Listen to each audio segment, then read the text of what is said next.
যারা কখনো কেক বানাননি এবং কেকের উপকরণ অনেক কিছুই ঘরে নাই, তাদের জন্য আজকের রেসিপি। আজকে কেক বানাতে চলে আসলাম আমি। আসসালামু আলাইকুম। এই তো যাদের বাসায় মেজারমেন্ট কাপগুলো নেই তাদেরকে দেখাবো চায়ের কাপ দিয়ে মেপে। আর যাদের বাসায় কোকো পাউডারটা নেই ওখানে চকলেট বিস্কিট নিচ্ছি, আর 2টো ডিম দিয়ে আজকে কেক বানায় দেখাবো। আর যাদের বাসায় ইলেকট্রিক বিটার বা হ্যান্ড উইক্স কিছুই নেই তাদের জন্য গোল চামচ। এই তো যারা কেক বানাইতেছেন একদমই নতুন বা একটু একটু বানাইছেন হচ্ছে না, তাদের জন্য আজকের রেসিপি। আপনারা প্রথম থেকে যদি খেয়াল করেন, এই তো আমি চকলেট বিস্কিটটাকে একদম পাউডার করে নিছি গুঁড়ো করে। ফার্স্টে আমি 2টা ডিম ভেঙে নিব। বাটিতে 2টা ডিম ভেঙে এখানে আমি চায়ের কাপ দিয়ে মেপে 1 কাপ পরিমাণ চিনি দিয়ে দিব। আর আজকে আমি চুলাতে কেকটা বেক করে দেখাবো। অবশ্যই যারা নতুন বা পারেন না একদম টোটাল কখনো চুলার ভিতরে কেক বানাননি তাদের জন্য আজকের রেসিপি। এখানে আমি সামান্য লবণ দিয়ে, আপনারা খেয়াল করে দেখেন গোল চামচের একদম পিছনের সাইডটা দিয়ে এভাবে ডলে ডলে এভাবে ঘুরিয়ে ঘুরিয়ে অনেকক্ষণ নাড়তে নাড়তে দেখবেন চিনিটা গলে যাবে, একটু ফেনা ফেনা হয়ে যাবে।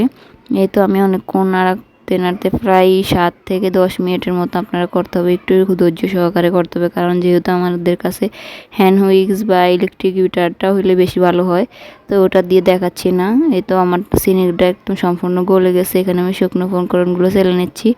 আটা নিয়ে নিলাম 1/2 কাপের মতো, আর এখানে বিস্কিটটা দিয়ে দিচ্ছি, কারণ আমার আটাটা কম নেওয়া হয়েছে, বিস্কিটের জায়গায় আটার গ্যাপটা পূরণ হয়ে যাবে।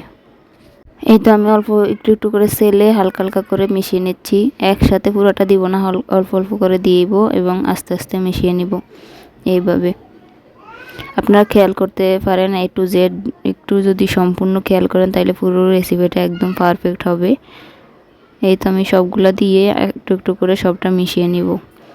আর আপনারা কারা কারা কেক বানাতে পারেন আপনারা আমার সাথে শেয়ার করতে পারেন অবশ্যই। আর আমার কেকের রেসিপি কি একটু কোনো রকম ভুল আছে কিনা অবশ্যই কমেন্ট করে জানাতে পারেন, যারা একটু ভালো আপুরা কেক বানাতে পারেন। আসলে আমি কারো থেকে শিখিনি, আমি একটু একটু বাসায় বানাতে বানাতে এভাবেই শিখে গেছি। আমি এখানে 1/2 চা চামচের মতো বেকিং পাউডার দিয়ে দিলাম, আবার একটু কিছুক্ষণ মিশিয়ে এখানে আমি তেল দিয়ে দেব। আপনারা তেলটাতে আপনাদের পরিমাণ মতো দিতে পারেন। আমি তেলটা অত ডিটেলসে কিছু বলতেছি না, কারণ আমরা কেক দেখা যায় তেল ছাড়াও বানাই ফেলি অনেক সময়। এই তো তেল দিয়ে আবারও কিছুক্ষণ মিশিয়ে নেব, বেশিক্ষণ মিশানো যাবে না। খেয়াল রাখবেন যে ব্যাটারের সাথে যেন তেলটা সম্পূর্ণ একদম ক্লিনভাবে মিশে গেলে তারপর নাড়া বন্ধ করে দিবেন।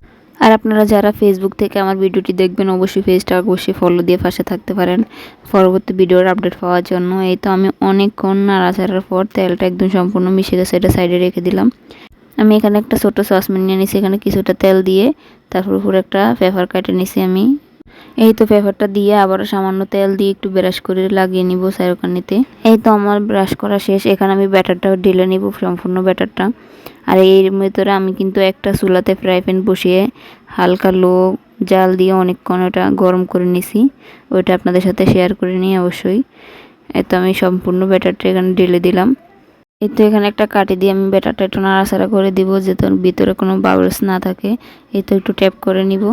ফ্রাই প্যানের ভিতরে একটা টিস্যু দিয়ে আমি এটাকে অনেকক্ষণ গরম করে নিছি, একদম হিট করে নিছি। এখানে এটা বসিয়ে দিলাম, দিয়ে উপরে একটা স্টিলের বাটি বা ফ্রিজ দিয়ে ডেকে দিলাম, দিয়ে আমি ঢাকনাটা দিয়ে দিব। অবশ্যই ঢাকনার ছিদ্রটা বন্ধ করে দিতে হবে, ঢাকনার ছিদ্রটা না বন্ধ করলে এখানে গরম বাতাসটা বের হয়ে যাবে। এখানে আমি একটা লং দিয়ে দিছি, একটা লং দিয়ে ঢাকনাটা বন্ধ করে প্রায় 35 থেকে 40 মিনিটের মতো ওয়েট করতে হবে, একদম জালটা ডিম করে। এই তো আমি অনেকক্ষণ পর চলে আসলাম, তো ঢাকনাটা খুলে দেখি কীরকম হয়েছে। তো আমার কেকটা দেখা যায় মনে হচ্ছে হয়ে গেছে, সম্পূর্ণটা ফুলে উঠছে। এই তো আমি এখানে একটা কাঠি দিয়ে চেক করে নিচ্ছি। এই তো কাঠি দিয়ে চেক করে দেখলাম কাঠিটা একবারে ফ্রেশ আসছে, দেখুন। এই তো আমি এ পর্যায়ে কেকটা নামিয়ে রেখে দিব ঠান্ডা পর্যন্ত। আর আমি ঠান্ডা হইতে আর দেরি করিনি, আমি গরম গরমই দেখুন কেটে নিচ্ছি, কারণ কেক বানানোর পর বাচ্চাদের অনেকটা আগ্রহ থাকে, ওরা খাওয়ার জন্য পাগল হয়ে যায়। এই তো দেখুন আমি আস্তে আস্তে কেটে নিছি ছুরি দিয়ে চারোখানি দিয়ে আগলা করে। আর দেখুন কেকটা কি গরম, আমি পুরো পেপারটাও তুলে নিতে পারতেছি না, তারপর অনেক কষ্টে পেপারটা তুলে নিলাম। আসলে মেয়ে অপেক্ষা করে আছে কেকটা কখন কাটবো, এই জন্য আর দেরি করিনি, ভাবলাম এখনই কেটে দিই গরম গরম। আর গরম গরম কেক খাওয়ার মজাই আলাদা। এই তো আমি সম্পূর্ণ পেপারটা ছুটিয়ে নিয়েছি। আর দেখুন আমার কেকটা কি সুন্দর পারফেক্ট হয়েছে, নিচে এবং উপরে দোনো জায়গায় সুন্দর করে হয়ে গেছে।